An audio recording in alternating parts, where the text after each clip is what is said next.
Ou seja, você não tinha que fazer uma reunião, fazer uma comissão, discutir a respeito, amadurecer a ideia para o ano seguinte, né, para poder finalmente marcar uma nova reunião para ver quando vai começar. É mais ou menos isso, né?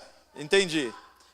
Agora, do ponto de vista bíblico, contra essas coisas não há lei. Então, o que impede um cristão com o coração cheio de Deus de começar iniciativas?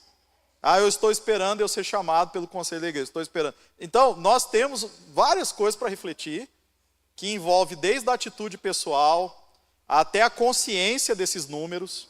Agora, tem uma coisa que eu acho que é o seguinte: tem gente que não gosta que esses números sejam trazidos. Eles se ofendem, se ressentem, como se houvesse uma crítica. Está criticando, né, Cílio? Igual lá no mestrado, está criticando. Não é uma crítica, é uma autocrítica, porque a gente é parte da crítica. E a ideia é que nós precisamos refletir. Outra coisa, a forma, e isso é uma leitura minha, tá? Não é uma leitura de nenhum livro, de nada. Eu acho que a forma também que a gente, no Brasil, rompeu o vínculo com os americanos não foi boa. Então, houve uma certa ruptura da maneira como a gente rompeu com os americanos. Alguns saíram ressentidos, anteciparam saídas, ao invés de entregar para a denominação, criaram fundações locais. Então, assim, pouco do que eu vi, assim, lá no Mato Grosso, por exemplo.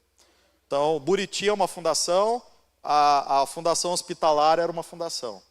Eles não entregaram para a denominação direta, entregaram para as igrejas locais por meio de fundações. Então, teve algumas coisas, alguns atritos nessa relação. É aquela coisa do filho pródigo, me dá a minha parte da herança. Né? Então, assim, alguma coisa aí aconteceu, também é um fator. Mas, assim, eu volto a trazer o desafio. Vocês podem ser parte dessa resposta na formatura hoje à noite. Então, o que acontece?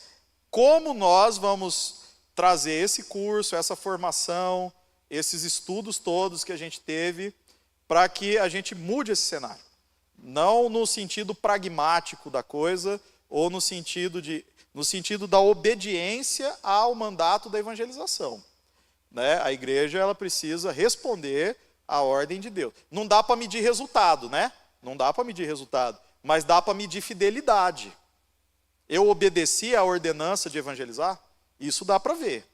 Pode falar. Boa, perfeitamente. É isso aí, meu irmão. Então, o que acontece? Hernandes, então, trazendo para nós aqui, é um fato também. Tem um autor chamado J. Packer. Ele escreveu uma obra chamada Redescoberta da Santidade. Ele descobriu, por exemplo, que tinha 100 anos que ninguém escrevia um tratado sobre santidade.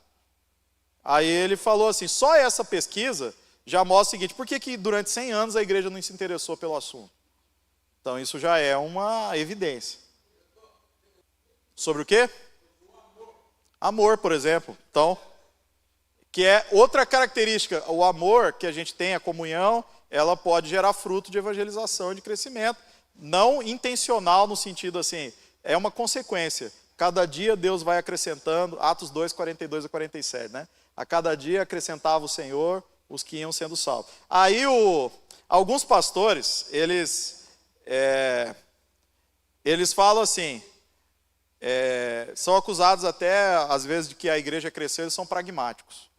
Né? Mas aí eu lembro de um deles, o pastor Jeremias Pereira, ele falando assim, meu irmão, nós precisamos resolver por que os eleitos só estão indo nas outras igrejas. Né? Então, o que os eleitos de Deus estão errando o caminho aqui da nossa igreja, eles estão conseguindo ir nas outras igrejas, não estão conseguindo vir na nossa.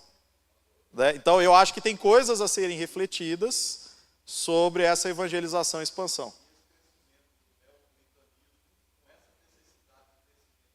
Vai na contramão, né? Vai na contramão, né? Aí você começa a falar que quanto menor é mais qualidade e tudo mais. Então, eu vejo Jesus nos evangelhos, ele sabendo tratar com a multidão e os discípulos. O irmão tem quantos anos?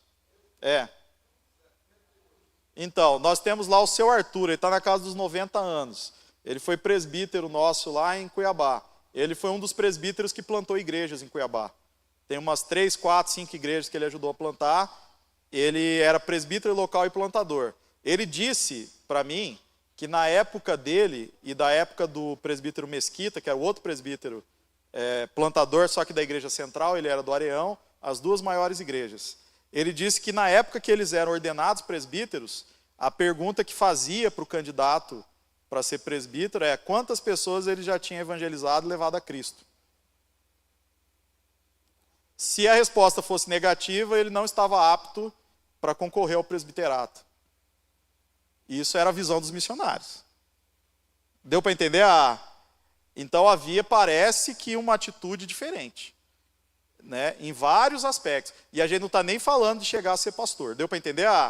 Havia uma visão da igreja muito mais, vou usar uma palavra forte, agressiva. Havia uma visão da igreja muito mais agressiva na evangelização, uma sede muito maior de pregar, de plantar, de crescer, né? Enfim, nós tínhamos missionários, gente, assim, eu conheci o missionário Gordon True, ele foi da missão Kaiowá, foi do Buriti, missionário americano, estudou em Princeton durante a Segunda Guerra Mundial. Tinha 2 metros de altura, o Gordon True, era uma figura, era engraçadíssimo, né? E, por exemplo, ele brincava, né, dessa situação um pouco difícil da transição final ali dos missionários americanos com a denominação, né? Aí ele usou a palavra me chutaram. Então eles tinham um sentimento lá do que aconteceu. Mas o Gordon True, ele era mestre, ele tinha mestrado em Princeton, teologia. E ele, do mestrado em Princeton, ele veio para plantar a igreja nos lugares mais remotos, interior da Bahia, Mato Grosso. Ele foi lá para os extremos plantar a igreja onde não tinha igreja. Depois ele assumiu a missão Buriti, lá como diretor de educação, professor. Depois ele assumiu a coordenação da Kaiowá. Muitos anos ele foi o coordenador da Kaiowá. Na aposentadoria dele, na Kaiowá, coordenava o Instituto Bíblico da Kaiowá, a missão. Ele foi homenageado pelos 2 Supremos Concílios. O Supremo Concílio da IPB e o Supremo Concílio da IPI. Então esse é um missionário dos moldes antigos. E aí, veja só, ele tem uma folha de currículo que ele participou da plantação de mais de 20 igrejas locais. Só estou trazendo assim uma figura de um missionário. Ele era piloto de avião. Ele tirou o brevet para sobrevoar as vastas áreas do Brasil. A missão investia no avião para ele. Então, ele tinha naquela época, joga aí 50, 60 anos atrás, ele tinha projetor de slides, né? Ele era alto, 2 metros de altura, terno branquinho, americano, chegava de avião numa cidade, né? Aí de avião, diz que ele ainda poluía a cidade, que ele contou, que ele pegava os folhetos evangelísticos e a divulgação do sermão dele, soltava tudo do teco-teco, ele falava, eu pilotava o teco-teco, aí ele soltava. Você imagina quando ele descia no avião na cidade, um cara de 2 metros de altura, vindo com equipamento de projetor de slide que ninguém nunca viu, né? E ainda ele chegou o missionário americano, né? Então era uma coisa espetacular. E ele participou da plantação. Gente, essas histórias estão por aí para vocês conhecerem.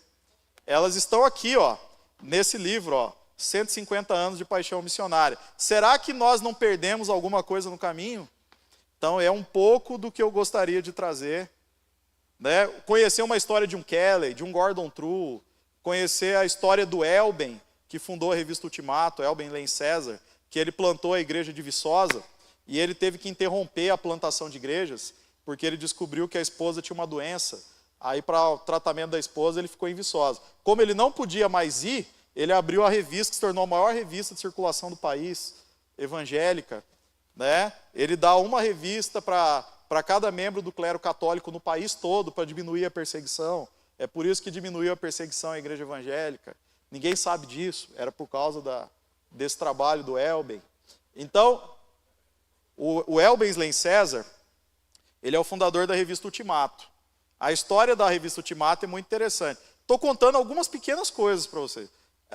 Eu ouvi pessoalmente dele esse testemunho. E quando ele estava plantando a igreja em Viçosa, ele abriu um programa de rádio. Ele abriu um programa de rádio. E aí o programa de rádio dele fez sucesso. Quem que ficou enciumado dele na cidade? Adivinha? O padre. O padre chegou no dono da rádio e fez um ultimato para o dono da rádio. Ou encerra o programa de rádio, ou eu vou falar para cada membro da paróquia que patrocina aqui, para tirar o patrocínio, nós vamos quebrar essa rádio. Padre, gente boa, né? Aí o resultado, chegou o dono da rádio no Elben e falou, ó, nós amamos o seu programa de rádio, eu gosto muito de você, mas olha, eu recebi um ultimato do padre, né, que se não fechar o programa de rádio, eles vão falir a rádio, porque eles vão tirar todos os patrocinadores aqui. Aí o Elben voltou para casa com essa ultimato. Elben Lenz César. Elben Lenz César. Aí ele voltou para casa com essa palavra, ultimato. Né? Ultimato do padre. Né? Aí ele voltou inconformado com isso, ele criou uma revista. No início era um jornal. Né? E aí ele chamou de Ultimato. Presbiteriano do Brasil. Presbiteriano do Brasil. Já partiu para a glória, né? Mas Presbiteriano do Brasil. Aí eu estou falando da história da plantação da Igreja Presbiteriana de Viçosa. Aí o que acontece? Aí ele pegou e lançou a revista, e aí ele falou assim, quem tem um ultimato é Deus. Não é o padre, quem tem um ultimato é Deus. Aí ele colocou na revista, ultimato. E aí ele colocou o versículo embaixo. Buscai o Senhor enquanto se pode achar, e invocai-o enquanto ele está perto. Aí ele decidiu falar o seguinte, o padre fez um ultimato, pare de pregar. Né? Deus tem um ultimato aos homens. Buscai o Senhor enquanto se pode achar, invocai-o enquanto ele está perto. E aí ele tomou uma decisão. Eu vou criar essa revista, e para cada revista vendida, né, eu vou cobrar o dobro do valor. Para cada revista vendida, eu vou doar um para um padre do Brasil. E a revista Ultimato se tornou a maior revista evangélica do país. Todas as revistas vendidas, metade delas vai para o clero católico, que ganha assinatura gratuitamente. Então esse é um trabalho que é feito até hoje. Quando você assina uma revista Ultimato, essa revista também vai para um sacerdote católico romano. E isso aconteceu, é um dos fatores que amenizou a perseguição à igreja evangélica no Brasil. Tem gente que ainda critica, a revista Ultimato, às vezes tem umas matérias meio progressistas, algumas coisas. Não foi feito para você, foi feito para o padre. Entendeu? Ela foi feita para ele, né, para evangelizar ele. Não foi feito para mim. Então, conhecer a história, gente, a gente não conhece a história. E um livro que eu cito aí no meu artigo, aí no trecho da tese de doutorado, é justamente o Elben escrevendo um livro, A História da Evangelização do Brasil. Então vejam lá aquele livro, História da Evangelização do Brasil, ele vai falar de uma maneira muito fácil sobre esses assuntos e são muito interessantes.